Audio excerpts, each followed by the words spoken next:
What's going on, guys? This is Rob, and if you're enjoying the content here on my channel, then make sure you hit the like button and make sure you hit subscribe so you can help decide what direction the content on my channel goes in the foreseeable future. Okay, so this is going to be a pretty short video, guys. We're going to run over the planet of Apokolips as it exists under Darkseid. I think it's kind of cool. I don't know if we'll actually see it in the movie, but I think it will be kind of interesting because there's some interest in the planet Apokolips, and there is information out there. The problem is that the information is scant. I mean, really, after the events of New 52, we don't have a whole lot of information on the planet of Apokolips. Instead, a lot of the stuff we're going to be going over here comes from the original Jack Kirby stuff in the 1970s, really running up to 1985, and it really just kind of stops after that. But the planet Apokolips was created by comic book legend Jack Kirby after he left Marvel for DC in the early 1970s and was introduced in the New Gods #1 in 1971. Now, while at DC, Kirby mostly dedicated his time to constructing a line of comics known as the Fourth World, in which he wanted to present a battle between good and evil that was not mired by all the DC continuity that had existed up to that point. And the way that he did this was by creating two planets. One was called New Genesis, which was an idealistic utopia meant to mirror heaven, and the other was Apokolips,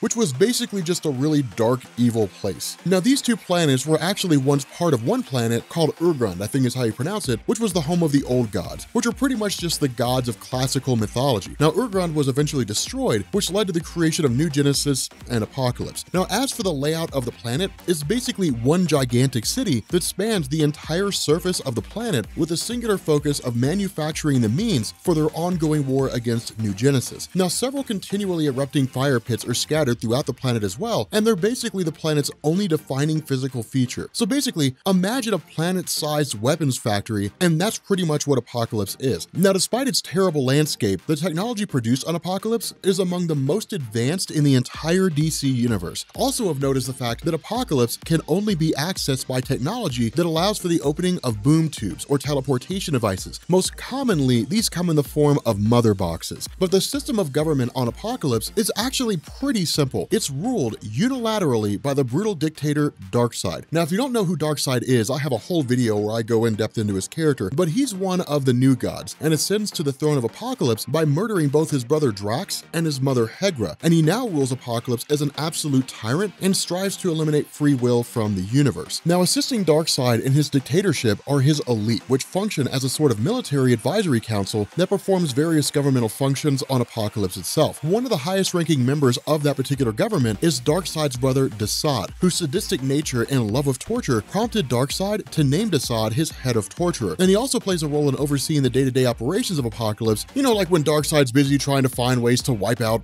all life on Earth. Barbecuing? I have no idea. Now, also part of Darkseid's elite is Stefan Wolf, who's the main villain of the Justice League movie, although nobody knows why, and who Darkseid has given command of his armies to and the title of Master General. Now, just to give you guys an idea of how weird and somewhat interesting Jack Kirby's DC stuff is, one of Stefan Wolf's primary responsibilities as commander of the army of Darkseid is to lead the dog cavalry, which is exactly what it sounds like, mounted soldiers riding on horse-sized dogs. That's actually pretty amazing if you think about it. Imagine like you're on Earth. Darkseid attacks Earth and like soldiers riding horse-sized dogs come running at you. I would be both like terrified and like I'd take pictures. I would just be like, oh man, dude, Twitter won't believe this. It would be crazy. But anyway, there are a few more members that we need to touch on briefly, including Devilance the Pursuer, who Darkseid is basically tasked with hunting down victims that Darkseid orders him to capture, Kanto, who's Darkseid's master assassin, and probably the creepiest of them all, Granny Goodness. Granny Goodness, as her name suggests, has the appearance of an elderly woman, and she's actually in charge of training Darkseid's soldiers, as well as running the orphanages on Apokolips. Now, as you might have guessed, the way that Granny Goodness treats the children in her orphanages is more like the way that you would treat prisoners than children, as they function basically as military schools where children are taught to have blind devotion to Darkseid. If you've been reading Tom King's Mr. Miracle series, you get a pretty good glimpse at what kind of caretaker Granny Goodness is. I mean, I'm not going to go too in-depth into it just because of the fact that it is like 12 issues long. We're only a few issues into it, so we don't really know what all is going to happen with the rest of the story, but suffice it to say, the cruel treatment that Granny Goodness gives to her children has like these super long-lasting psychological effects, but the primary duty of Granny Goodness is to lead Darkseid's preeminent fighting force, the Female Furies. Now, the Female Furies are an elite squadron of highly trained and especially cruel soldiers that are fiercely loyal to Darkseid. Imagine a fighting force of like 5 or 6 Wonder Women. That's really the level they're on. They're extremely capable in terms of what they could do. When they show up, like super Superman would struggle to take on all the female Furies by himself. Like it's wild. It's really, really cool.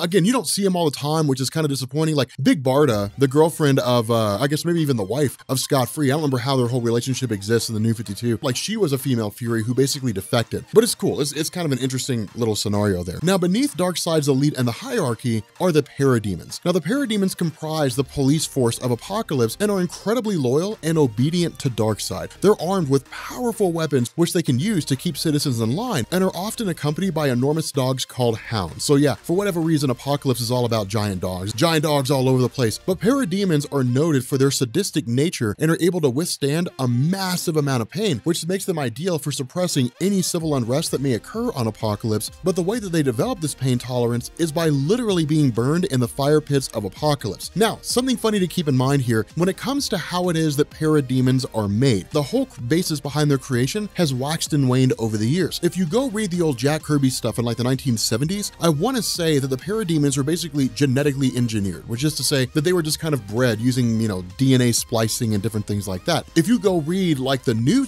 stuff from DC, from New 52, the Parademons are actually rematerialized citizens. Basically, Darkseid will show up on a planet, he'll start rounding up citizenry, and then he'll basically put them through a process where they'll experience genetic modification, rematerialization, and they'll end up becoming Parademons. But at the bottom of society on Apokolips exists a class of oppressed people fittingly called the lowlies. Now, the lowlies are really just like the slave class of citizens on Apokolips. They're badly mistreated, and many of them are prisoners of Darkseid that were brought to Apokolips from planets that Darkseid has destroyed or conquered. Now, interestingly enough, there does seem to be some upward mobility for lowlies that prove themselves exceptionally useful or loyal to Darkseid. And at one point, Granny Goodness was actually a member of the lowly class before she entered into military training. So yeah, that's pretty much the rundown on Apokolips. Again, not a whole lot to go on. For some reason, DC doesn't really provide like the super in-depth, complicated look at the nature of Apokolips. I wish they would. I wish they would just have like an entire comic that doesn't do anything more than just like explore the planet of Apokolips. But at the end of the day, there doesn't really seem to be a whole lot of interest in the planet itself outside of just a passing curiosity, more so than like an interest in like whether or not Darkseid's going to succeed in conquering the world. But I think the whole concept of Apokolips is cool. But if you are new here to Comics Explained, make sure you guys hit the sub button to become part of the Rob Corps. If you guys enjoyed this video, make sure you drop a like, and yeah, I will catch you all later. Oh,